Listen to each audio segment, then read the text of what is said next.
Hi, everybody.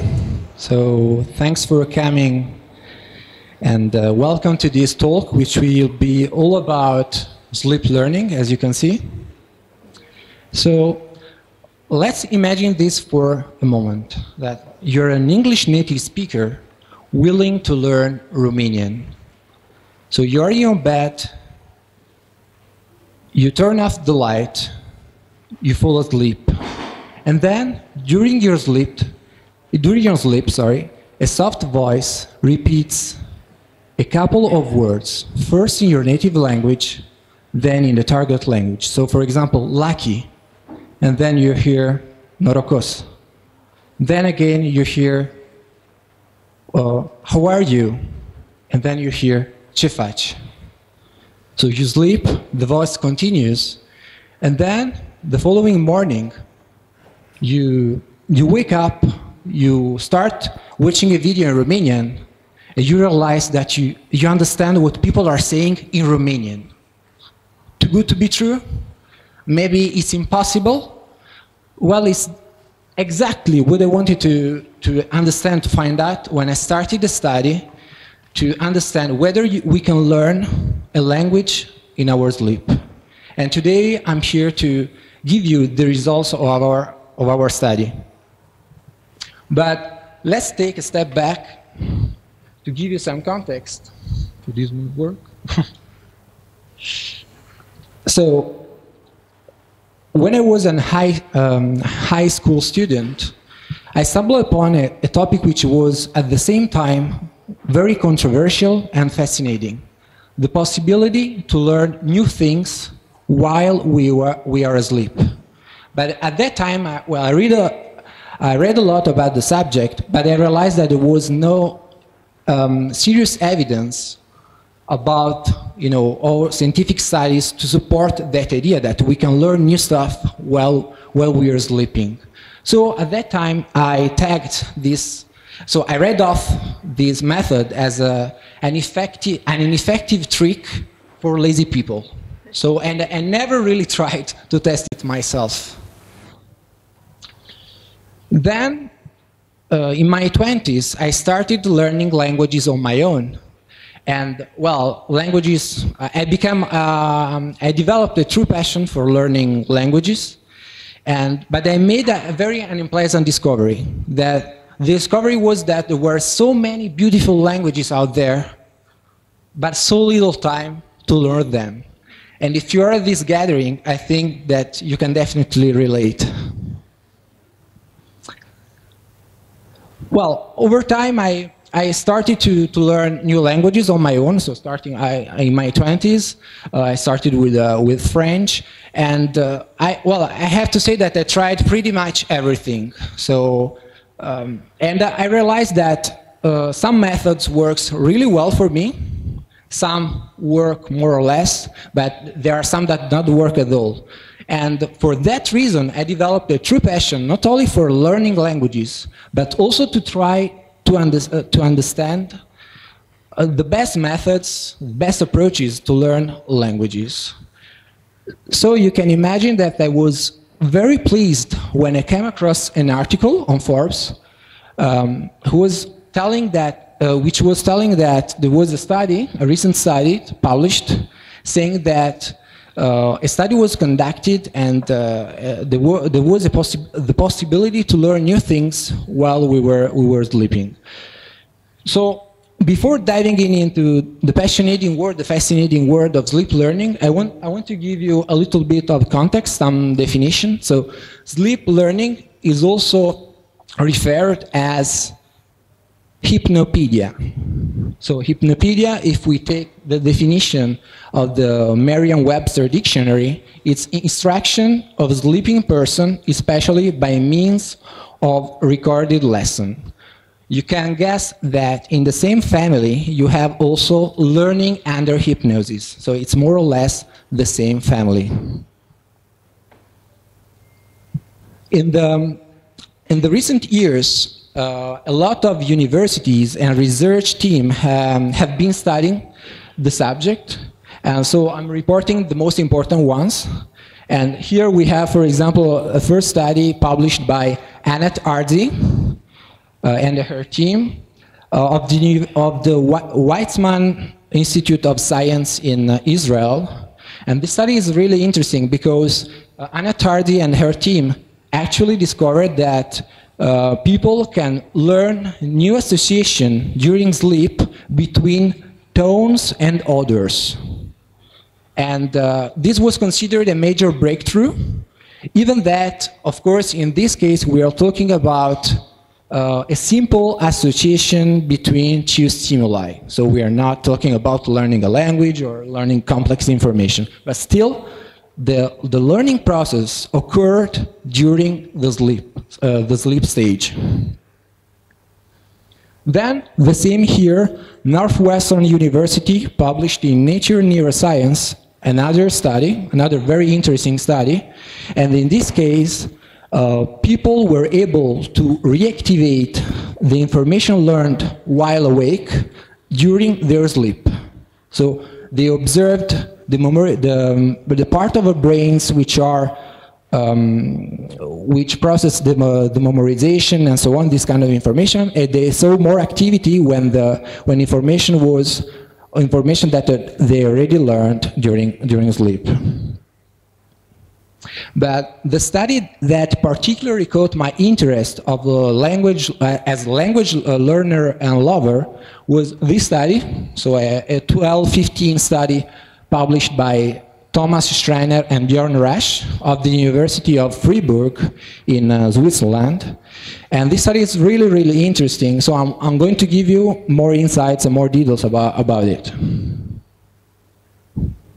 So, there were 68 German native speakers among the participants, and they have no previous knowledge of Dutch. The task that they had to perform was studying 120 Dutch-German word pairs, okay, while they were awake. So they started to learn in the evening, and then they were divided into 4 groups. 2 groups went to sleep, the other 2 groups went not to sleep. I'm going to focus on the 2 groups which actually went to sleep. So the first group was exposed to Dutch words during their sleep. The second group was the so-called control group, so they simply slept. Okay, here we are in the retrieval phase, so the third phase. So they slept for 3 hours. They were exposed, well, the first group was exposed to words. And it's very interesting because they were exposed to 90 words, and out of the 90 words, 30 were brand new words, entirely new words. So they were not exposed before to those words. So here we have the comparison between the first 2 groups, as you can see. So let's see that on the bottom of that graph you have the sleep and the sleep control group. And the black bars are actually words they already knew, and the white bars are words that they didn't, so new words, let's say new words. Okay, so what Schreiner and Rasch observed was that they got a better performance for previously learned words. So as you can see, if you see the black bars, the sleep group performed much better than the sleep control group.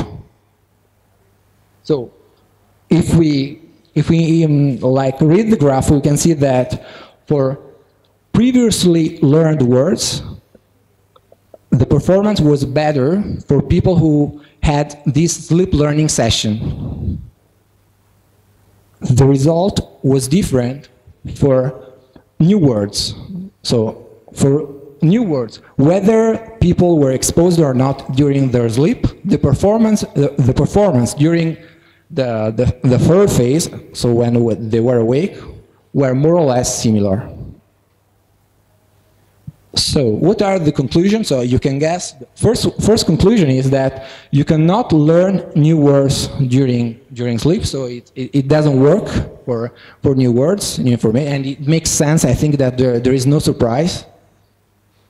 But a major breakthrough was that you can reinforce your memorization of words you previously learned. So if you have studied something while you're awake, if you're exposed to those same words while you're asleep, according to that study, you could actually have a reinforcement effect. So this is a really great thing. So languages are not only my passion today, they're also my job, because I'm one of the founders of Mosalingua, which is a language learning app.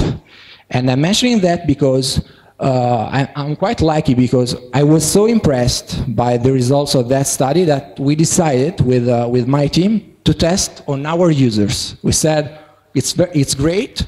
They did that, they did their own experiment. I mean, maybe we can try ourselves to see if it really works.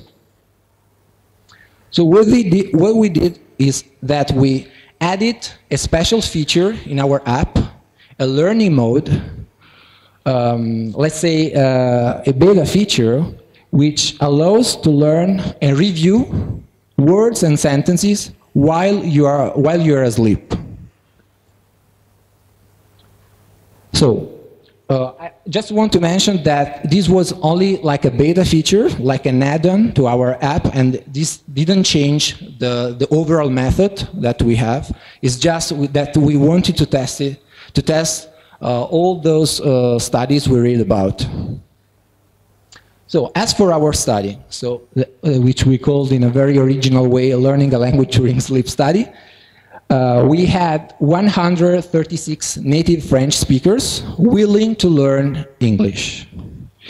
We had a lot of applications, but finally only 136 people were able to finish the test. In terms of participants, so I'm going to give you some results, some details about that. We had 56% of men, 44% of women. In terms of level, 60% were beginners, while 40% were intermediate learners. And you can see that the age range was 40% of 40-60 years old, the other 40% 18-30 years old, and then the remaining 20% was equally distributed between 31-40 and 60 years old. More than 60 years old, sorry. Okay, so what was the main task for those people? So participants were asked to use the app every day for 2 weeks. So they already were regular users of the app, so that's why we selected them. So they continued to use the app every day, like they were doing before. But over a period of 2 weeks, they had to use the sleep mode 2 times for 2 nights.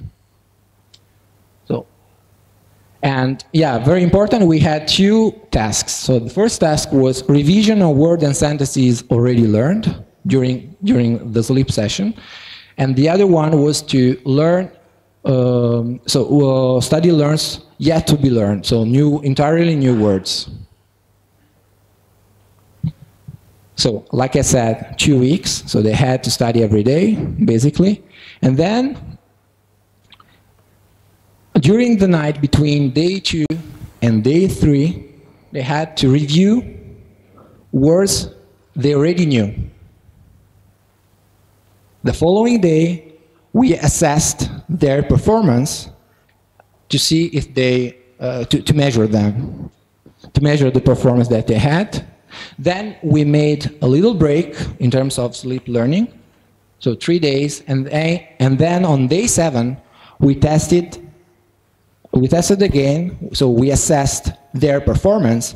So in this way we were able to compare the assessment of day 3 and day 7. So the first week was all about trying to understand if when you review words during your sleep, you can have a reinforcement effect. The following week, we started again. And on during the night between day 9 and day 10, we had another sleep learning session. Very important, this time it was about learning new words. Okay, so they didn't know those words or sentences. Then, the following day again, so nothing new, we assessed. But this time it was an assessment of their learning capacity. So the previous week it was reviewing words, even for the assessment. During the second week it was more about trying to see if they could learn more easily those new words, if they were exposed the night before. Then another 3-day break, and then on day 14 we had another assessment. Of course, even this time we were able to compare the results.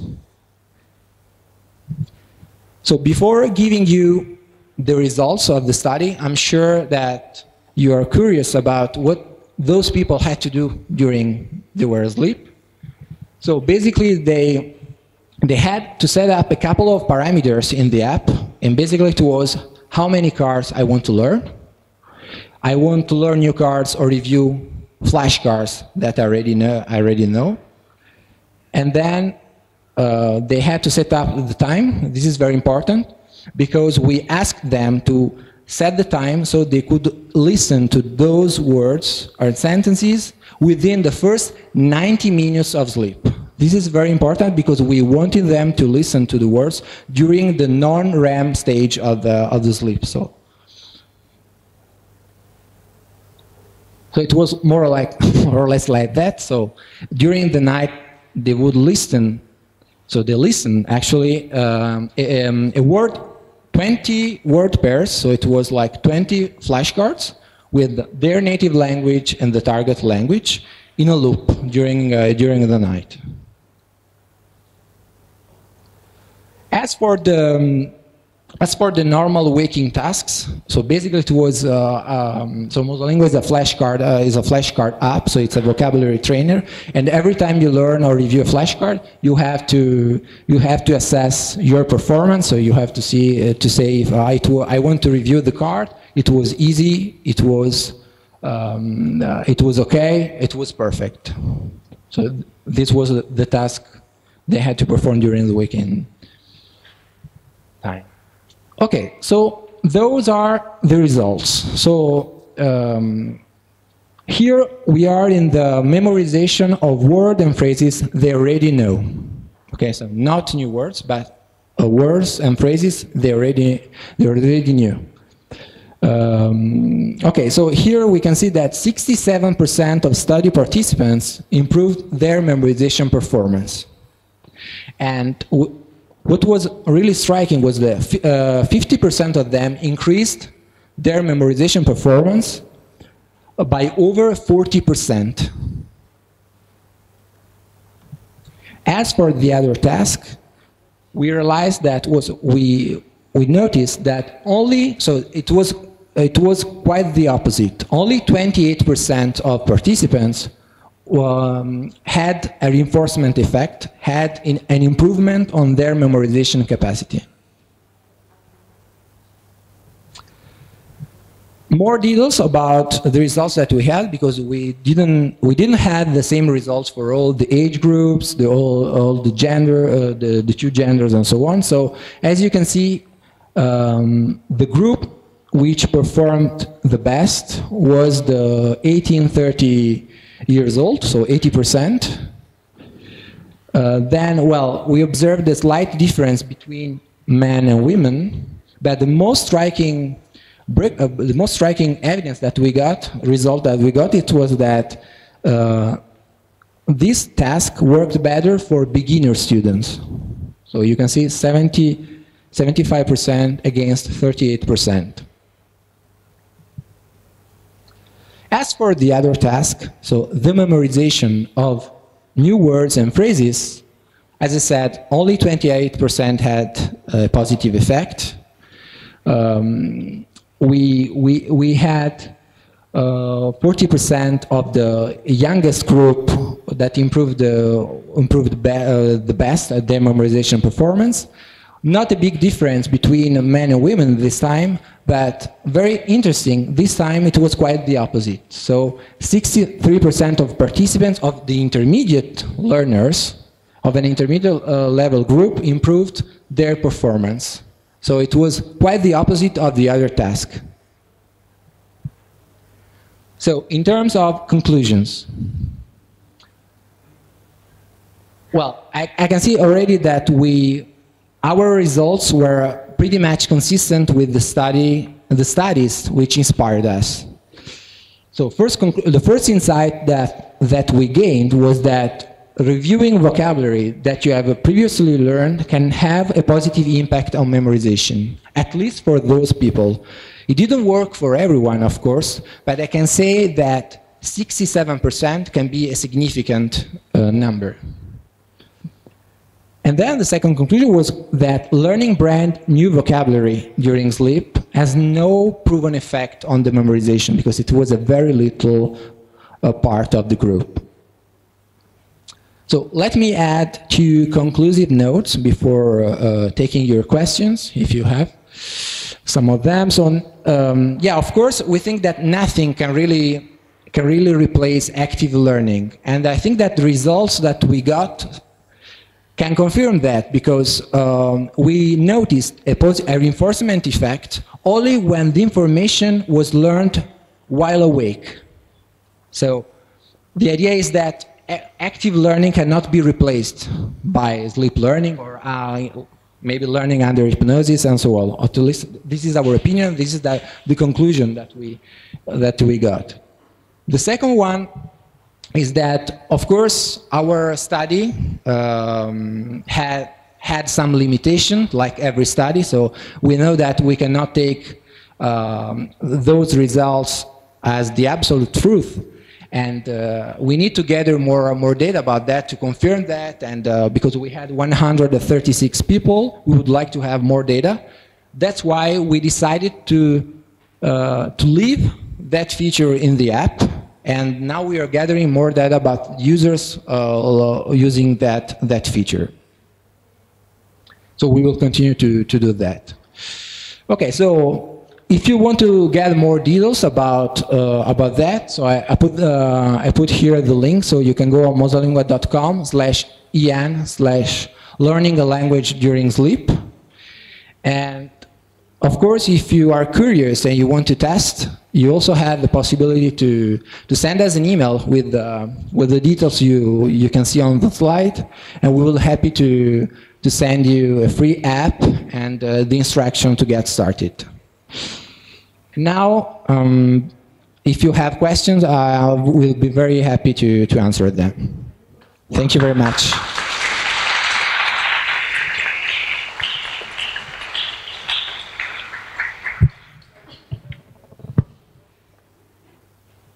Thank you. The first question on Slido is there a danger of this method disrupting one's sleep and waking the person up in the middle of the night?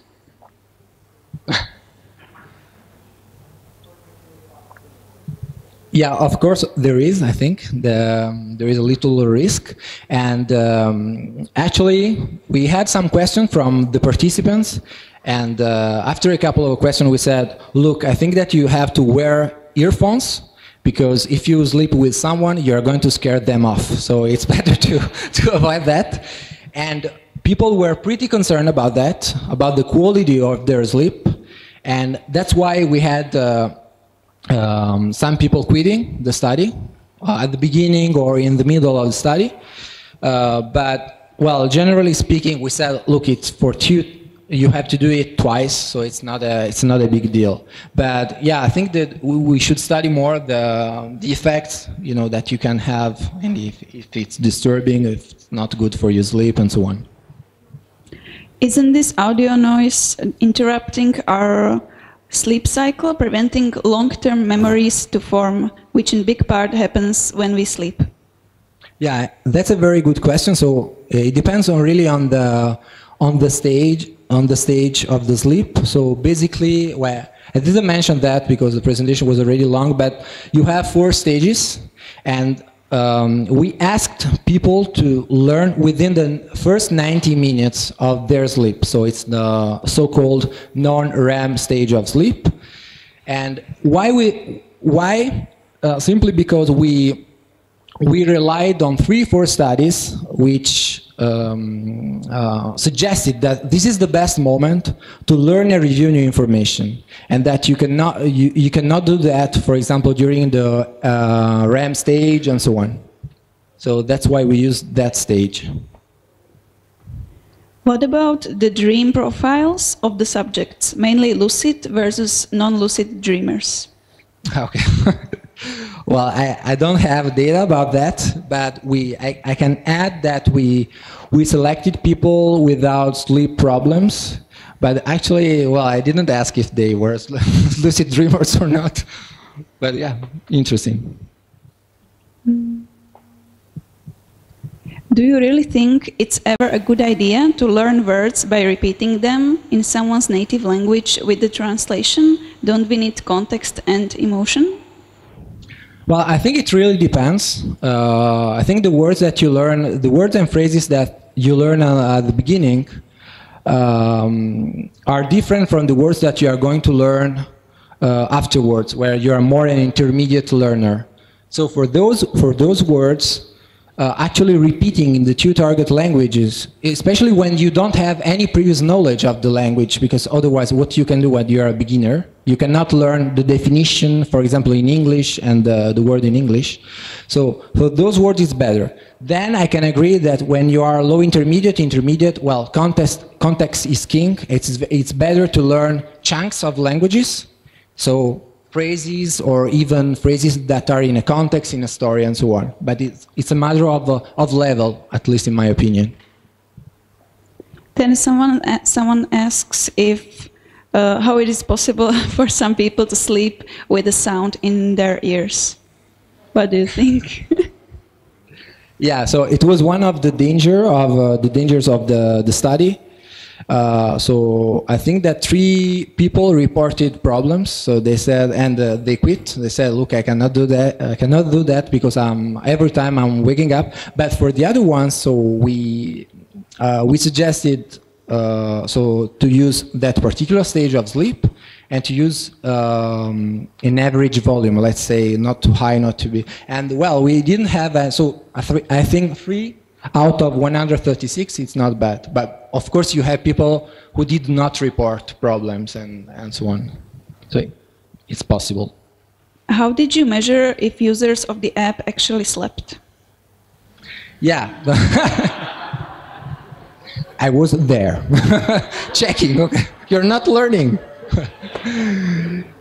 Well, I said in the conclusive note of the presentation, I said that our study has some limits, and this was one of the limits that we had.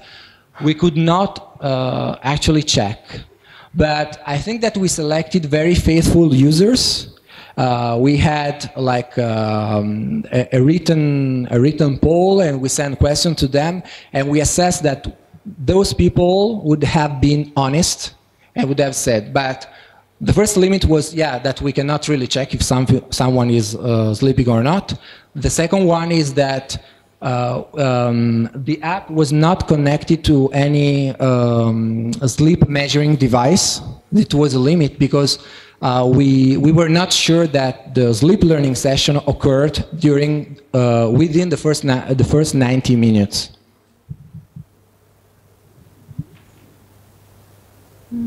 Then some people are curious if there weren't too many flaws or questionable variables in this research. What do you think? Sorry, too many? Questionable variables in this research. In this research? No, we didn't have a lot of questions. So basically, generally speaking, the participants were really enthusiastic. They were willing to try. Of course, when we send out, a newsletter to have the volunteers for the study, we put some evidence. We mentioned the study published by the University of Freiburg, and yeah, it was pretty much everything. So they were convinced and they were very happy to test. Are there any apps for people who want to do this regularly? I have tried doing this with YouTube, but the problem was that I couldn't fall asleep.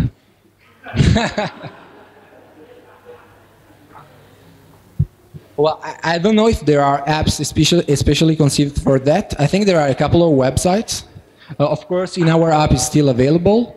And then I know that there are a lot of YouTube videos. Another thing that I don't like in those videos is that you have advertising, because those videos are very popular. If you go, there are like millions of views.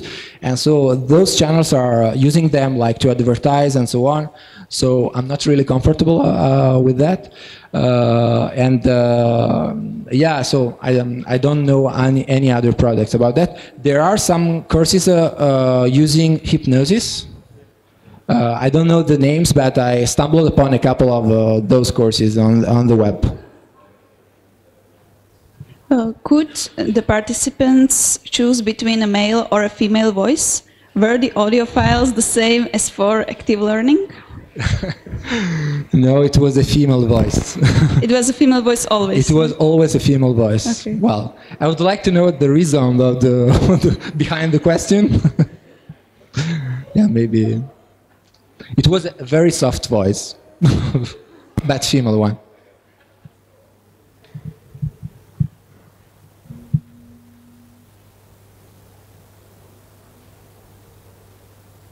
Would someone who took the time to learn extra during the day and sleep normally outperform,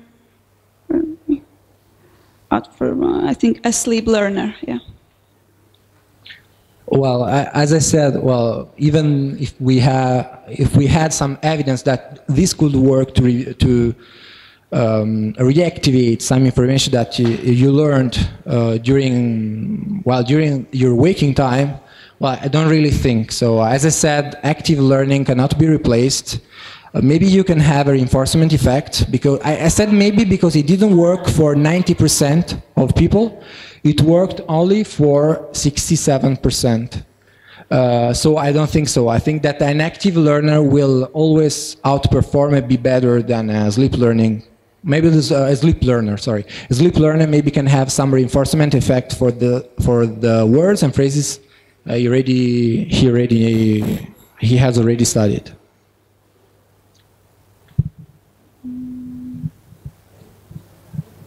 I think those were the most popular questions that weren't answered yet. Okay. So we have a little time yet. So if you have some brief questions, you can ask them and we try to answer them. Okay. So this is another question, right? Because the first one was more about the previous knowledge.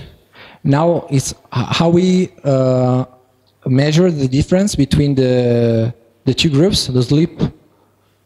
There was one group in our study, and actually what we did. So we had two ways. The first way is a self-assessment.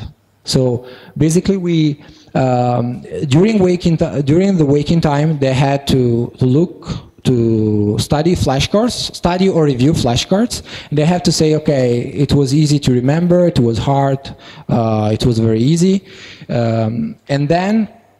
You had that first part with self-assessment, and then we also like cross-checked the data with because every time we had the possibility in our database to know if a particular user has we measured the performance, so we checked and we compared the results for the assessment after the sleep learning session and the assessment after the 3 days. Yeah, there were, so because at the end of the study we asked if they were falling asleep or not, and the majority was falling asleep. So, well, we didn't, to be honest, we didn't have all the answers, so like when you send an email and so on, but they said that, well, it was during sleeping time, and they were, the ones who observed like a reinforcement effect were really like pleased and surprised at the same time. So I repeat the question because we are a little bit far. So it's if we can learn, no, because I have the microphone. So if we can learn, the question is if we tried to teach to reactivate information during lucid dreams. So when maybe you can have also a story, a context, and so on. So we did not, because it was out of the scope, but I think it's very interesting what you're saying, because I've been reading a lot about lucid dreams. I think it's a very interesting field.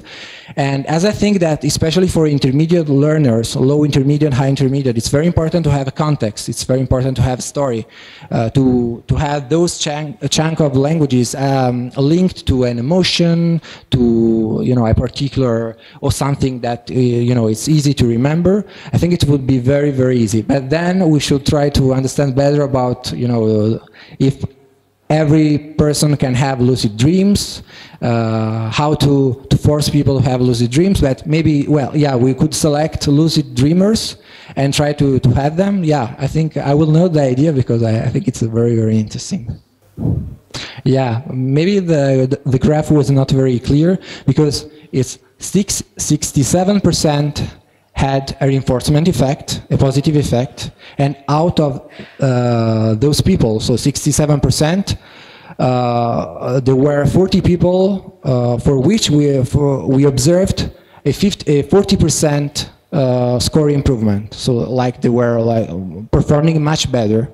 Now it was more in the sense that they were their self-assessment and also the answer they were giving in the app were better.